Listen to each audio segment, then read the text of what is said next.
que me impede de cantar também. Talvez, não sei. Nosso trabalho de hoje é em Romanos 11, de 1 a 6. Nós não temos o apoio. O estudo foi preparado para utilizar o visual. Tudo que a gente lê, a gente grava. Tudo que a gente escreve, a gente grava melhor ainda. O que a gente ouve, às vezes passa, entra num ouvido e sai no outro. Se não for vácuo dentro da cabeça, né? Vamos lá. Romanos 11, de 1 a 6. Vamos ler junto? Pergunto, pois, terá Deus porventura rejeitado o seu povo? De modo nenhum, porque eu também sou israelita, da descendência de Abraão, da tribo de Benjamim. Deus não rejeitou o seu povo, a quem de antemão conheceu. Ou não sabeis o que a Escritura refere a respeito de Elias, como insta perante Deus contra Israel, dizendo: Senhor, mataram os teus profetas, arrasaram os teus altares, e só eu fiquei, e procuram tirar minha vida. Quem lhe disse, porém, a resposta divina?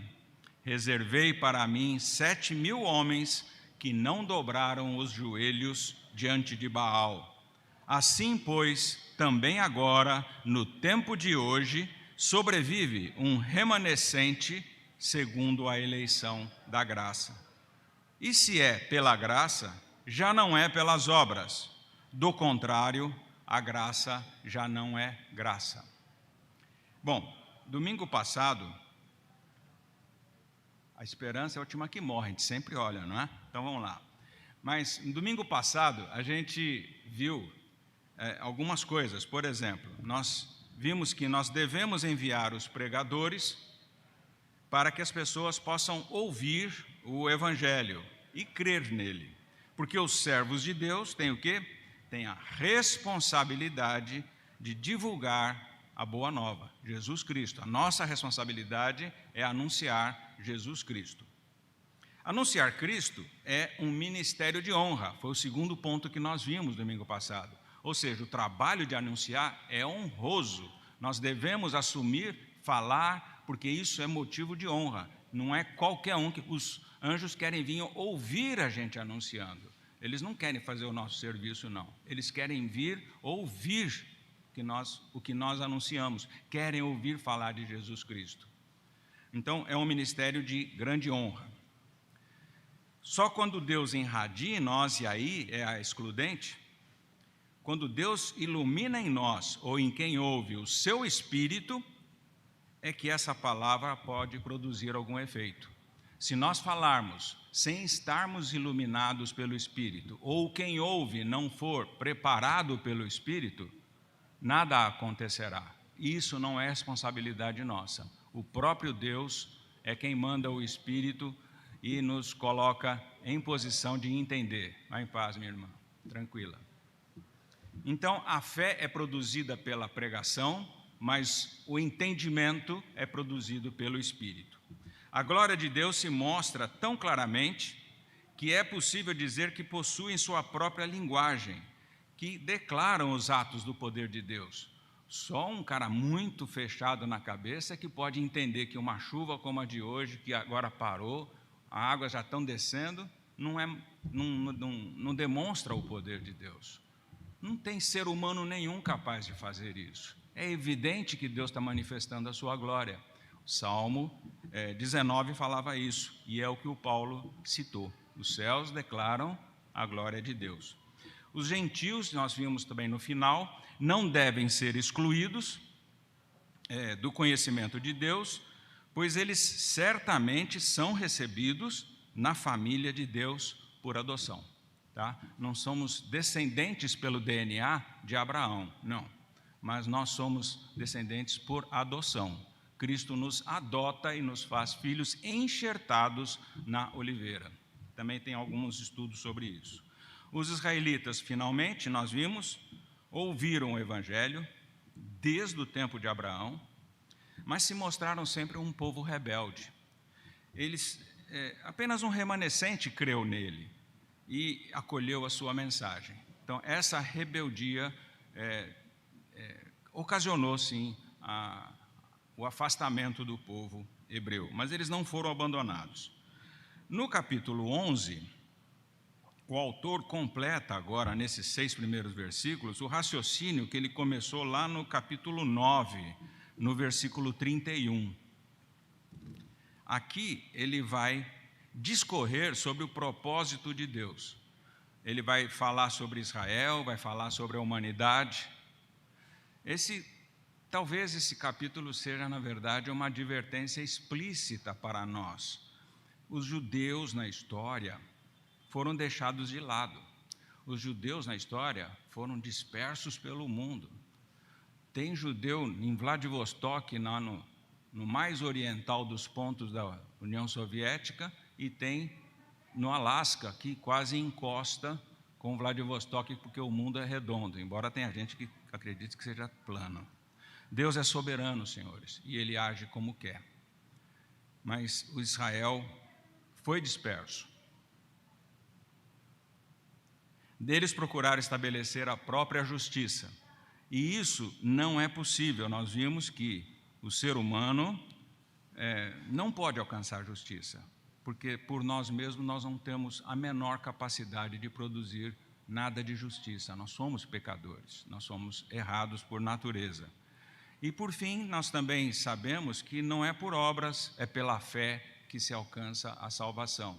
Não adianta eu fazer nada, porque nada do que eu fizer será minimamente útil para mim alcançar alguma coisa, ou favor, ou sequer estar na presença de Deus, ou sequer poder falar com Ele.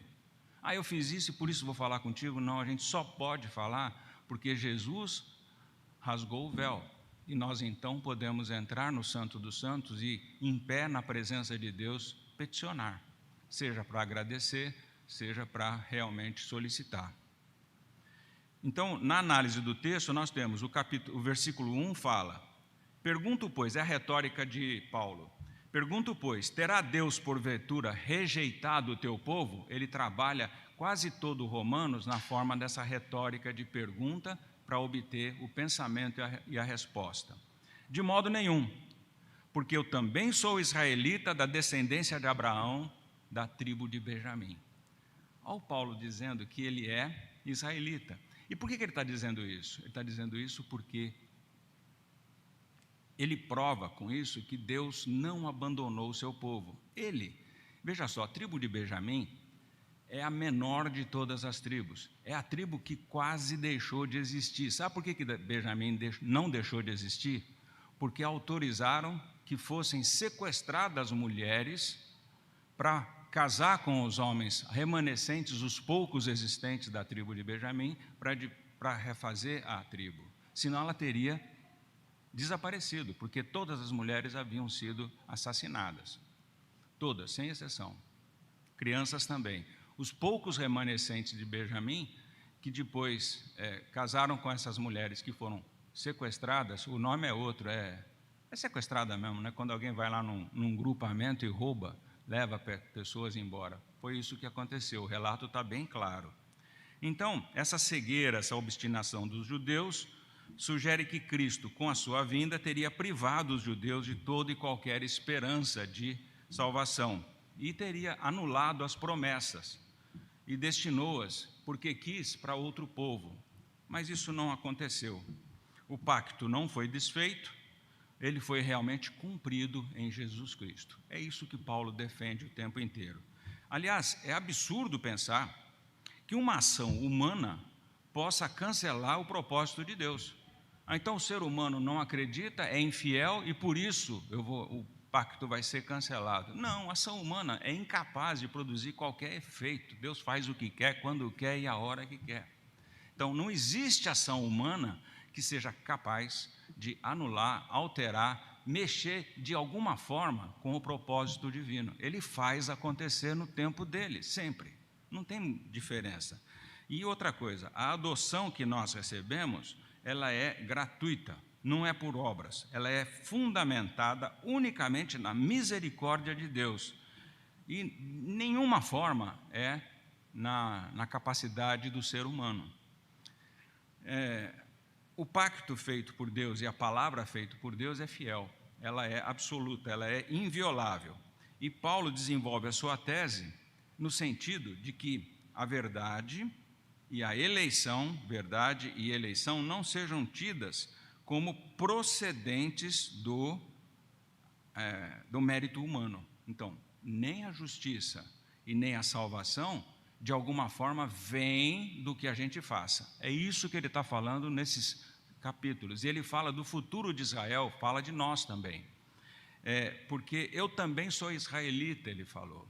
Então, Israel não foi abandonado e ele parte desse pressuposto para dizer que o Israel continua assim abençoado e está incluído na aliança. Basta crer em Jesus Cristo, o único que é capaz de nos reconciliar com Deus. Por isso a palavra religare, religião, que é Jesus Cristo. Só Ele é religação com Deus.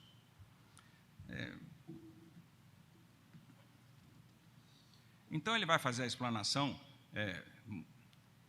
Ficou mais difícil para mim porque eu estava baseado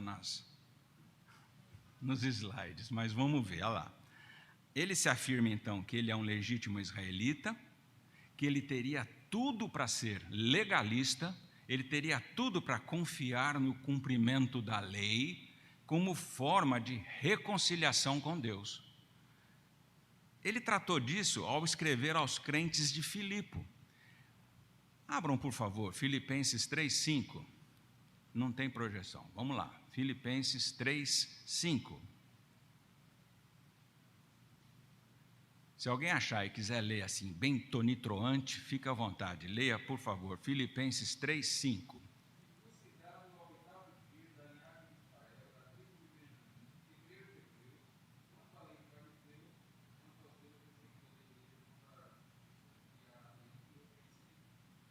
Leram aí?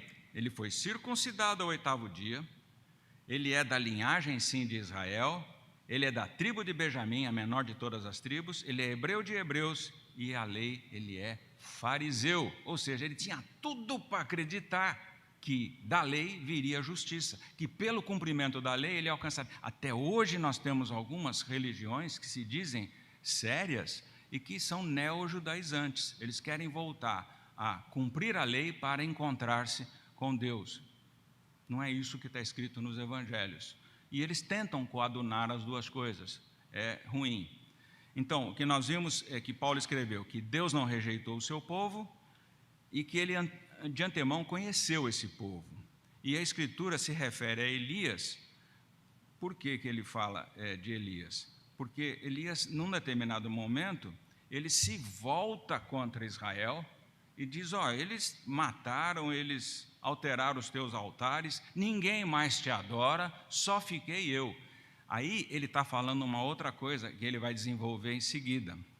Ele, na verdade, nega aí toda essa coisa e modifica. A sua resposta, então, Paulo, ele divide em duas partes. Deus, de forma alguma, rejeitou toda a raça de Abraão. Não, ele não foi infiel ao seu pacto. É isso que Paulo afirma categoricamente. Depois, em segundo lugar, o Paulo vem e o efeito da adoção não foi encontrado em todos os filhos carnais de Abraão, visto que a sua eleição secreta precedeu a adoção. Esse pensamento é de Calvino. Ele diz que o efeito da sua adoção não foi encontrado em todos os filhos carnais de Abraão, visto que a sua eleição secreta precedeu a adoção. O que ele quis dizer com isso? Ele diz que não houve rejeição. O que aconteceu é que, antes de todos os tempos, Deus escolheu quem Ele quis. Também não é válido que alguns teóricos dizem que Deus, antes de todas as coisas, sabia como determinado homem ia agir e, portanto, o abandonou, deixou de lado. Não é assim. O cara faz o que faz porque ele realmente foi abandonado antes, ele não foi escolhido. Por que Deus fez assim? Não sei. O texto bíblico não abre isso. Assim como hoje o pastor falou, o texto bíblico não abre se Jesus era ou não era ciente da sua condição humana.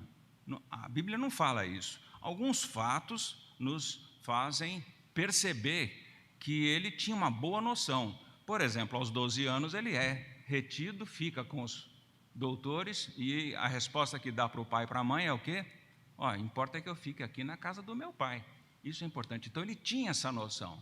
Mas no capítulo seguinte, no final, ele pega e fala: Jesus crescia em estatura e sabedoria. Ora, se ele sabia e era perfeito, não haveria como evoluir em sabedoria ou coisa parecida. Então, o mais sensato que nós podemos pensar é que ele tinha uma evolução, o lado humano, porque Deus quis assim, que ele fosse evoluindo aos poucos. Tanto que na idade adulta, ele fala que queria estar com meu pai, como estive com ele sempre, desde antes da fundação do mundo. Ele afirma 2 vezes isso.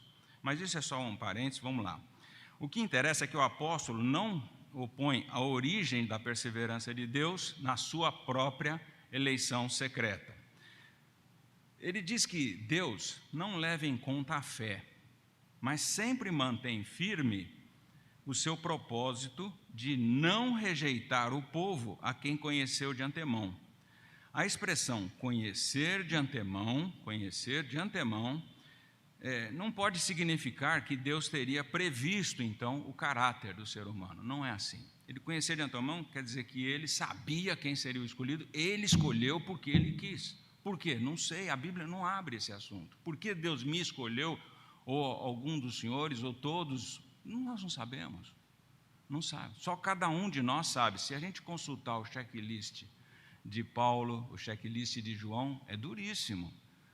Tem que cumprir todos aqueles itens para a gente saber que realmente está salvo. Só a própria pessoa pode saber. Veja, as condicionantes de Paulo, as condicionantes de João, para saber se eu sou crente, se você é crente. Nós estamos cumprindo aquelas condicionantes? São terríveis. João é terrível lá em 1 João. A condicionante de João é muito difícil de ser cumprida. As de Paulo também. Então, na verdade, nós temos o Paulo aqui afirmando que a misericórdia de Deus, ele distribui da forma que quer. Olha, Gálatas 4, versículos 8 e 9, por favor. Ele fala aos Gálatas que eles haviam sido, aliás, é uma bronca, né? Não é uma carta muito amistosa, mas veja aí, aos crentes da Galácia, aos Gálatas, Gálatas 4, versículos 8 e 9.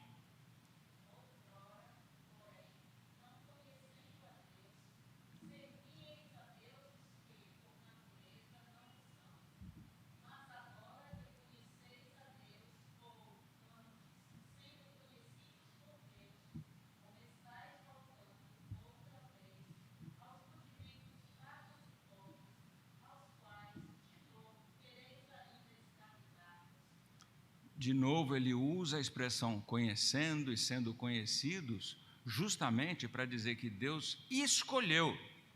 E a gente não tem, em hipótese nenhuma, capacidade de rejeitar a escolha de Deus. A escolha dele é definitiva, ele vai buscar a gente e vai levar. Alguns, a minha sogra gostava de dizer, alguns pelo amor e outros pela dor. Eu não tenho base bíblica para dizer assim, mas, na verdade, Deus vai buscar assim, do jeito que Ele quer. E aqui a gente faz um outro parênteses para lembrar que Cristo ofereceu a sua vida, Ele não foi tirado a vida dele. O que tem é que Cristo ofereceu a sua vida, porque Ele quis, e não foi em favor de toda a humanidade, de todos, não. E nem para aqueles que porventura viessem a crer no seu nome. Não, ele morreu exclusivamente pelos escolhidos. Ele só morreu por aqueles que seriam preservados até o fim. E ele sabia um por um quem era. Não tenho a menor dúvida. Olha as palavras de Jesus que foram registradas pelo apóstolo João. João 6, 37, 38 e 39. João 6, 37 a 39. Por favor.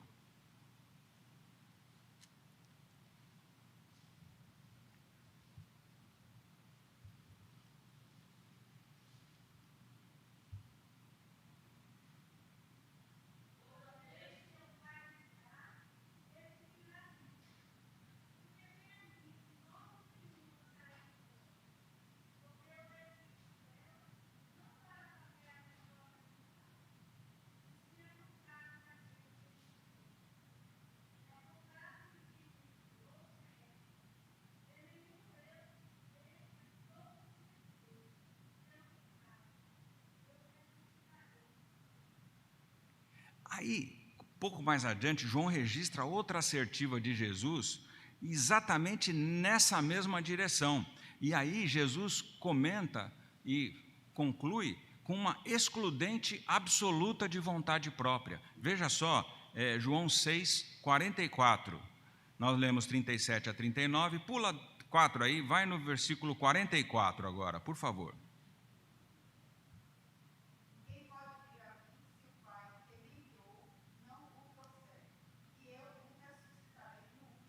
Veja só, ele afirma a mesma coisa que tinha falado 3 ou 4 palavras atrás, mas na excludente. Ninguém vem ao Pai senão por mim.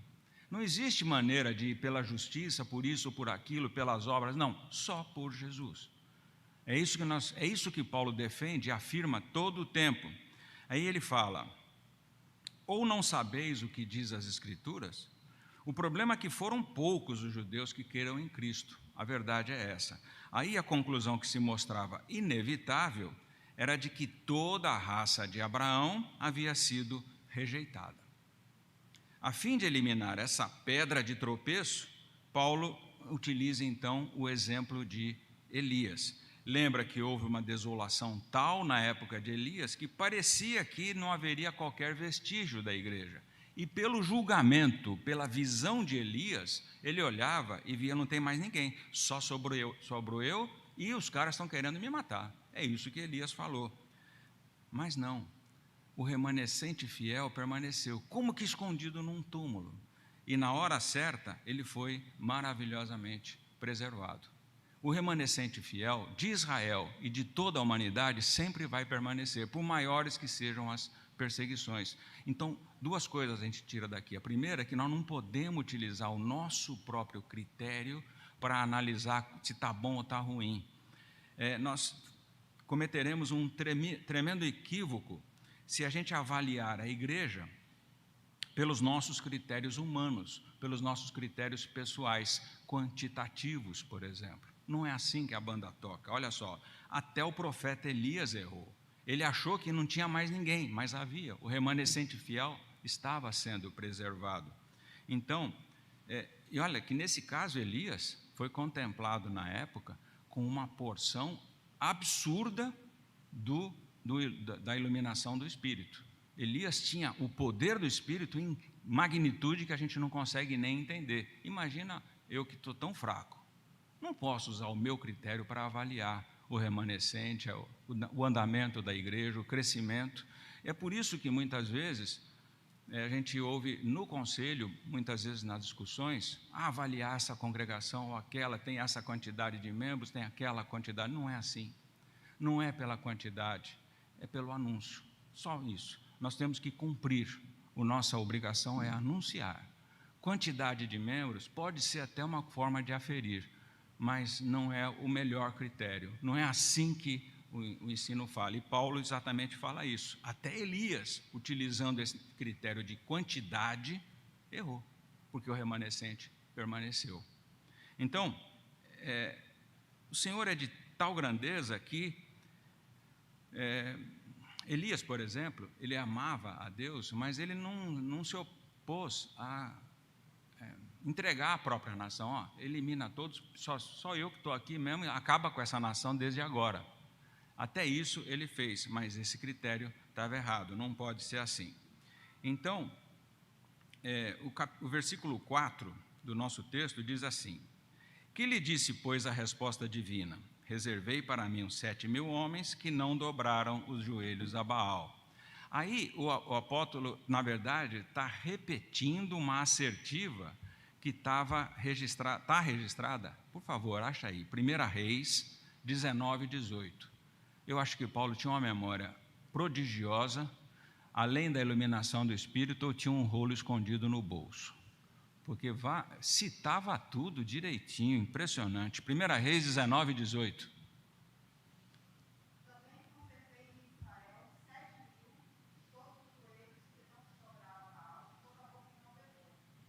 Pode ser até um número simbólico, esses 7.000.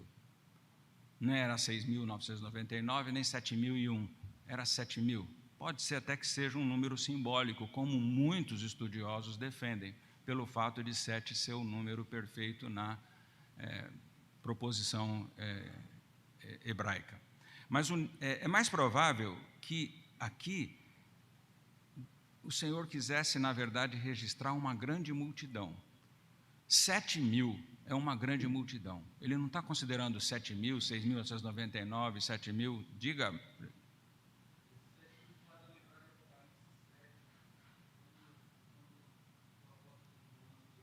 Espera aí. Apocalipse 7, quando o apóstolo João, é que os outros lá de trás não estão ouvindo. Na visão apocalíptica, 144.000 selados, 12.000 de cada tribo. Mais um número simbólico também. É verdade, é isso mesmo. Está lembrando esse outro número que também tem no texto bíblico. Agora, a verdade, senhores, é que a salvação permanece sob o selo de Deus. A salvação é garantia divina. Quem nos conserva a nossa fé e conserva o nosso caminhar, que nos sustenta, é Deus. Não é eu que seguro na mão de Deus, é Ele que me envolve completamente. Se Ele não fizer isso, eu primeiro não vou ter força para segurar, e outra, não vou nem querer segurar, porque eu sou gente ruim. Então esse é um problema terrível. É Ele que me envolve, é Ele que me traz, é Ele que me leva à frente. Então, a certeza que nós podemos ter de tudo que foi escrito aqui nesses 4 primeiros versículos é que só serão salvos e protegidos aqueles que persistirem na sua fé, é evidente. Mas são aqueles que se mantêm sinceros, isentos de corrupção. Então, só uma curiosidade a respeito desses 7.000 de Elias. Se a gente ler o texto lá, a gente vai perceber que todos os 7.000 eram idólatras. Todos tinham a idolatria à sua frente, mas foram preservados. Por quê? Não sei. Esses 7.000 foram os que eram preservados. Eles eram todos idólatras. E eles foram instruídos ou foram preservados a partir de um determinado instante. Quando foi? Quando eles encontraram um rolo, leram e se arrependeram dos seus erros. Veja só, quando a instrução que extraíram da palavra escrita chegou ao conhecimento daqueles 7.000, eles se converteram, eles se arrependeram dos seus erros e foram preservados. Tá? Isso é uma curiosidade daqueles 7.000. Está lá num versículo só, essa ideia mas está de maneira clara. No versículo 5, assim, pois, também agora, no tempo de hoje, sobrevive um remanescente segundo a eleição da graça. Nesse versículo 5, o apóstolo aplica o exemplo da sua própria época. E para completar os pontos de semelhança, chama de remanescente. É a primeira vez que ele chama como remanescente, em comparação com o grande número cujos olhos se alegravam com a impiedade. Ele opõe esses dois momentos. E aqui nesse momento, de novo, a memória prodigiosa de Paulo, ou o rolo embaixo do braço, ele está citando Isaías 1,9. Dá uma olhadinha em Isaías 1,9, por favor.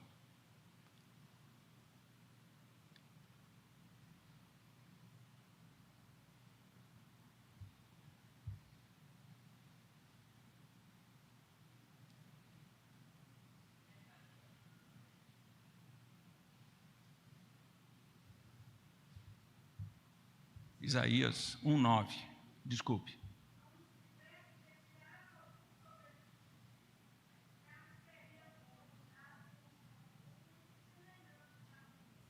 Olha aí, Isaías é que fala, se o Senhor dos Exércitos não tivesse deixado alguns sobreviventes, não tivessem sustentado o remanescente, nós teríamos sido destruídos, como Sodoma e Gomorra o foram. Mas ele preservou. Então, no capítulo 9, 29, ele já tinha tratado, ele já tinha citado essa passagem, de que Deus sustentava o seu povo. E mostra que a fé em Deus resplandecia mesmo em meio a uma desolação, uma perseguição intensa. E a eleição, então, ele está defendendo, é imutável. Ele não está falando de escolha, de fé, não está falando, ele está falando de eleição o tempo inteiro. Esse capítulo 11 fala de maneira muito objetiva de eleição, é Deus quem escolhe. E ele nos chama essa atenção de maneira veemente. Ele tá falando não só de graça, ele está falando de que antes da graça vem a eleição feita por Deus. O problema que Paulo fala aqui, que dói às vezes a gente falar, é que uma das proposições de Paulo é que poucos são salvos em comparação com o grande número dos que levam o nome de povo de Deus. É isso que ele está falando. Tem muita gente que diz que é povo de Deus, mas não estão entre os salvos. É isso que ele está dizendo. Isso vai acontecer. Jesus falou. Os discípulos aprenderam que muitos vão alegar que nós fizemos isso e aquilo, mas afastai-vos de mim.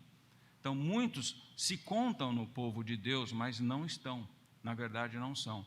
De novo, olha o checklist de João, olha o checklist de Paulo, reapruma a vida da gente, de joelhos pedindo lá, quietinho em casa, pedindo que o Espírito Santo nos oriente, para que possamos agir corretamente e possamos entender corretamente. Porque não é pelo agir, é pelo entender. Se nós entendemos pelo Espírito, nós vamos agir como consequência.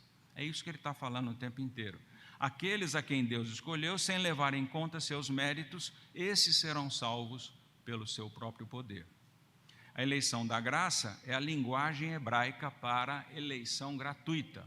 Toda vez que a gente falar em eleição da graça, entenda a eleição gratuita. Não há obra, não há contrapartida, não tem nada para ser feito.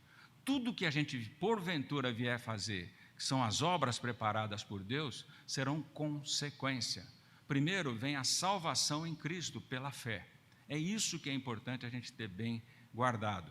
Ele fica até feliz com essa declaração, Paulo. A gente percebe que muda o tom no texto. Ele sabe que em meio a uma oposição generalizada contra a pregação do Evangelho que ele está fazendo, existe um grupo que é fiel à mensagem da cruz e que reconhecem o Messias prometido. Então, são aqueles que foram eleitos pela graça, independente da obra da lei, que são os que, na figura de linguagem que ele utilizou, que era do Elias, aqueles que não se dobram à adoração de Baal. E, finalmente, no versículo 6, se é pela graça, olha que bravo que ele está nessa hora, e se é pela graça, já não é pelas obras. Do contrário, a graça já não é graça. Essa é a lógica direta de Aristóteles que ele está usando aqui. Se é pela graça, já não é pelas obras. Do contrário, a graça já não é graça, já não é gratuita. O que ele está dizendo aqui? Que não pode ser gratuito se tiver que exigindo alguma obra. E a salvação é gratuita. Devido à escolha de Deus, fez desde antes da eternidade. A frase de Calvino sobre esse assunto é assim. Imagina que está projetado lá, que está bonito, com fundo azul, todo, né, com letra amarela, tudo. A graça divina e o mérito das obras humanas são tão opostos entre si que, se estabelecermos um, destruiremos o outro. Essa frase é de João Calvino e está no texto de comentários do livro de Romanos. Ele afirma que Deus faz tudo pela sua própria vontade. E Calvino chama de beneplácito, que é vontade própria também.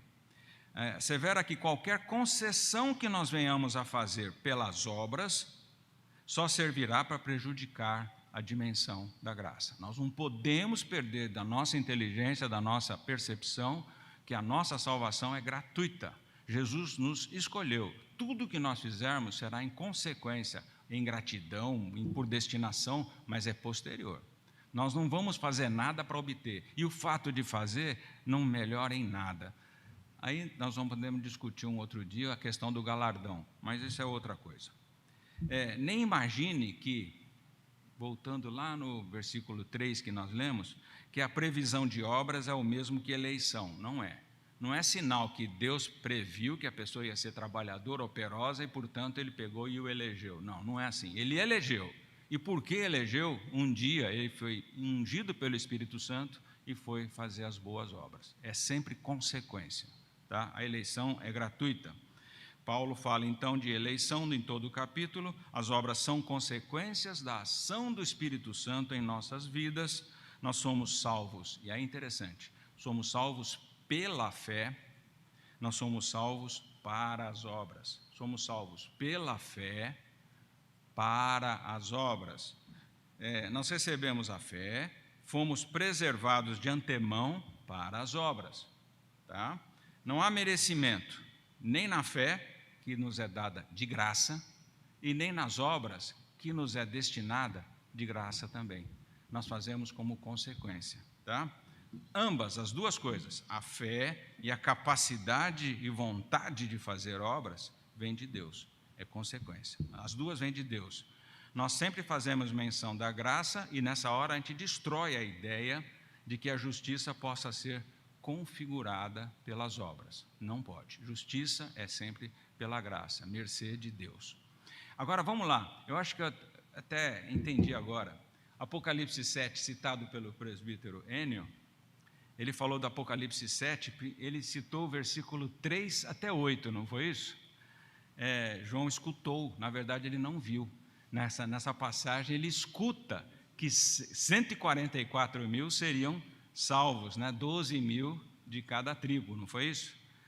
Tem diversas interpretações desse texto. Eu gosto mais de uma que diz que tem diversas interpretações. Essa é só uma delas, mas a Bíblia não abre essa interpretação. Um dia a gente vai entender plenamente. Uma delas, a que eu mais gosto, é que se trata desses 12 mil, é um número de multidão muito grande, que pertencem à última geração dos escolhidos, e que vivos naquele momento, naquele grande dia do retorno do Senhor vitorioso, eles seriam assinalados, que o tempo para, o mundo para, tudo para, porque esses 12 mil de cada tribo serão assinalados na testa. Qual é o sinal? Não sei. Também não fala, mas esses 12 mil é uma das interpretações. É a que eu mais gosto, mas pode não ser a que você goste mais. A verdade é que nós não temos essa explicação aberta no texto bíblico. Tá? Mas tem que 12 mil de cada tribo de Israel serão remanescentes. Mão para cima tem direito de falar, muito bem.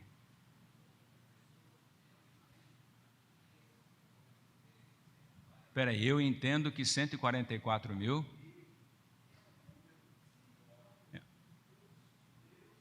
um número simbólico dos judeus. Vamos lá.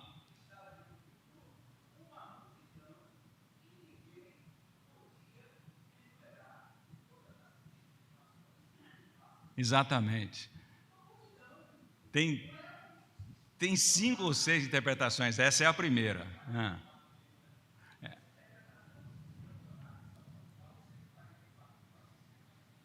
144 mil seriam aqueles que não se contaminaram.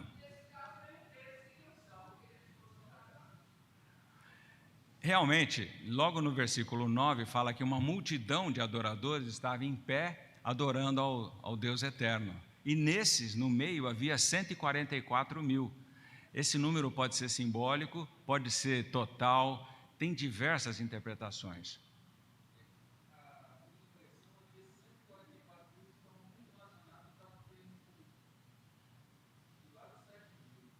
Espera aí. A impressão é que esses 144 mil estão ao mesmo tema dos 7 mil. Ao termo remanescente. Também tem essa interpretação.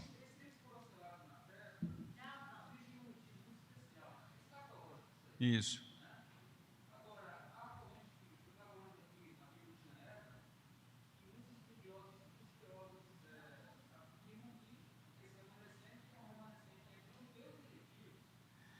Uma outra interpretação, o que ele está dizendo, está na Bíblia de Genebra, que esses remanescentes seriam mistos entre judeus e gentios.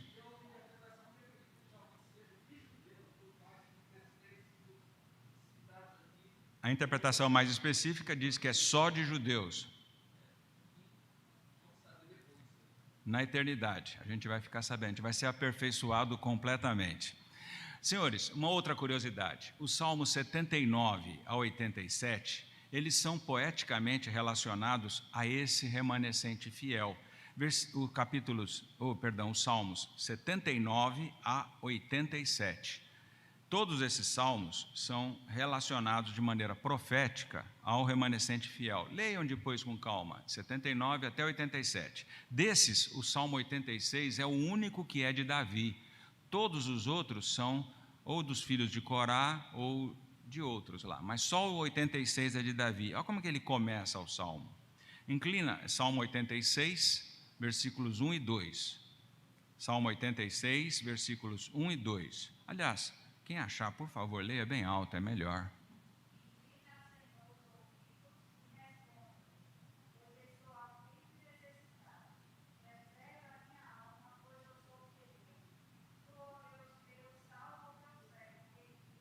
Preserva a minha alma, pois eu sou piedoso. Tu, ó Deus meu, salva o teu servo que em ti confia. Pode ser que algum dos senhores tenha uma outra tradução, uma tradução que diz, pois eu sou santo, no sentido de escolhido, separado. Tem outra tradução que diz que é escolhido mesmo, usa a expressão escolhido em vez de piedoso. As três palavras são, em hebraico, a mesma, não tem, é pelo sentido da frase. Como cabe às três frases, a tradução do Almeida optou por piedoso, mas há alguns tradutores que entendem que está escolhido, porque eu sou o santo, eu sou escolhido. Tá? É a mesma palavra. Eles tinham menos de 8.000 palavras, tinham 5.600, mais algumas expressões. Nós temos, na língua portuguesa, mais de 50.000 palavras, então é diferente. Então, resumindo de hoje, fechando o acordo, aqui, primeiro, é absurdo imaginar que o pacto firmado por Deus seja passível de alteração, destruição, qualquer alteração, por alguma infidelidade humana. Não existe isso. Não é porque creu ou deixou de crer que o pacto vai se firmar, porque vai se alterar. Porque Deus, Ele é Deus, Ele permanece Deus. E Ele faz o que quer, a hora que quer e como quer. Isso é importante. A expressão conhecer de antemão é diferente de Deus teria previsto o caráter de cada ser humano no futuro e por isso o escolheu. Não, não é. A escolha de Deus é primária, ela antecede toda e qualquer ação que possa acontecer na humanidade. A misericórdia de Deus, ela se manifesta como Ele quer. Nós temos que deixar isso bem na nossa cabeça. Não é porque eu mereço ou deixo de merecer, Ele faz porque Ele quer. Só por isso. Por isso que a gente fala, se for da sua vontade. Por isso que a gente fala, se Deus permitir. Ele faz o que Ele quer. Não tem como. Não é porque eu estou fazendo que eu mereço alguma coisa. Não, nada, zero. O Eterno preserva, assim, os seus eleitos, mesmo quando tudo parece perdido. O remanescente remanesce, sempre. Os gentios não podem, não devem ser excluídos, pois são recebidos na família de Deus, por adoção. Isso é uma outra verdade.